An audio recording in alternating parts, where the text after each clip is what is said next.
নমস্কাৰ হিৰকজ্যোতি আসাম ইউটিউব চেনেললৈ সকলোকে স্বাগতম জনাইছোঁ। আজি এই ভিডিঅ'টোৰ জৰিয়তে ভাৰতৰ বোলছবি জগতৰ লগত জড়িত কেইটামান গুৰুত্বপূৰ্ণ প্ৰশ্ন আৰু উত্তৰ আলোচনা কৰিবলৈ ওলাইছোঁ। গতিকে দেৰি নকৰি আহক আমি ভিডিঅ'টো আৰম্ভ কৰোঁ।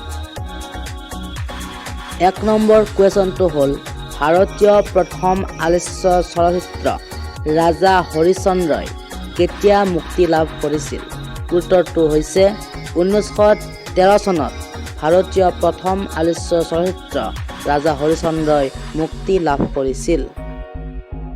২ নম্বৰ কুৱেশ্যনটো হ'ল কোনখন ভাৰতীয় চলচ্চিত্ৰই পোনপ্ৰথমে অস্কাৰ বঁটাৰ বাবে মনোনীত হৈছিল? উত্তৰটো হৈছে মাদাৰ ইণ্ডিয়া নামৰ চলচ্চিত্ৰই পোনপ্ৰথমে অস্কাৰ বঁটাৰ বাবে মনোনীত হৈছিল। ৩ নম্বৰ কুৱেশ্যনটো হ'ল ভাৰত ৰত্ন বঁটা লাভ কৰা ভাৰতৰ একমাত্ৰ চলচ্চিত্ৰ নিৰ্মাতাগৰাকী কোন? উত্তৰটো হৈছে ভাৰত ৰত্ন বঁটা লাভ কৰা ভাৰতৰ একমাত্ৰ চলচ্চিত্ৰ নিৰ্মাতাগৰাকী হ'ল সত্যজিৎ ৰায়। ৪ নম্বৰ কুৱেশ্যনটো হ'ল মেগছেছে বঁটা লাভ কৰা প্ৰথম ভাৰতীয় চলচ্চিত্ৰ কি? উত্তৰটো হৈছে মেইনে প্যাৰ কিয়া হ'ল মেগছেছে বঁটা লাভ কৰা প্ৰথম ভাৰতীয় চলচ্চিত্ৰ।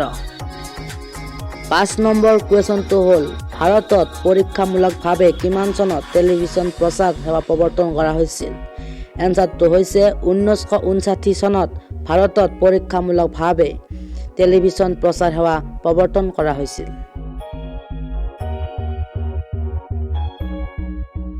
৬ নম্বৰ কুৱেশ্যনটো হ'ল পদ্মশ্ৰী বঁটা লাভ কৰা ভাৰতৰ প্ৰথম অভিনেত্ৰীগৰাকী কোন? এনচাৰটো হৈছে পদ্মশ্ৰী বঁটা লাভ কৰা ভাৰতৰ প্ৰথম অভিনেত্ৰীগৰাকী হ'ল নাৰ্গিছ দত্ত। ৭ নম্বৰ কুৱেশ্যনটো হ'ল প্ৰসিদ্ধ অভিনেতা কামাল হাছান অভিনীত প্ৰথম হিন্দী চলচ্চিত্ৰখনৰ নাম কি? এনচাৰটো হৈছে প্ৰসিদ্ধ অভিনেতা কামাল হাছান অভিনীত প্ৰথম হিন্দী চলচ্চিত্ৰখনৰ নাম হ'ল এক দুজে কে লিয়ে।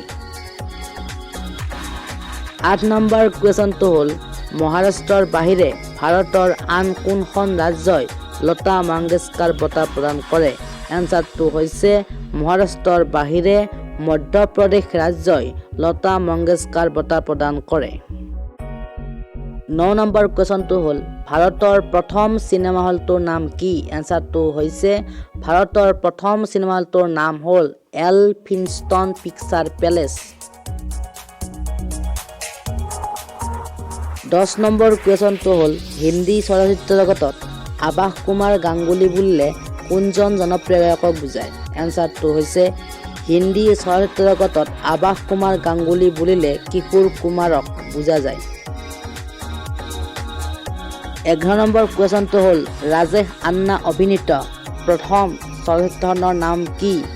এনচাৰটো হৈছে ৰাজেশ আন্না অভিনীত প্ৰথম চলচ্চিত্ৰখনৰ নাম হ'ল ৰাজ। ১২ নম্বৰ কুৱেশ্যনটো হ'ল উদিত নাৰায়ণে প্ৰথম গীত পৰিৱেশন কৰা চলচ্চিত্ৰখনৰ নাম কি? এনচাৰটো হৈছে উদিত নাৰায়ণে প্ৰথম গীত পৰিৱেশন কৰা চলচ্চিত্ৰখনৰ নাম হ'ল ১৯২০।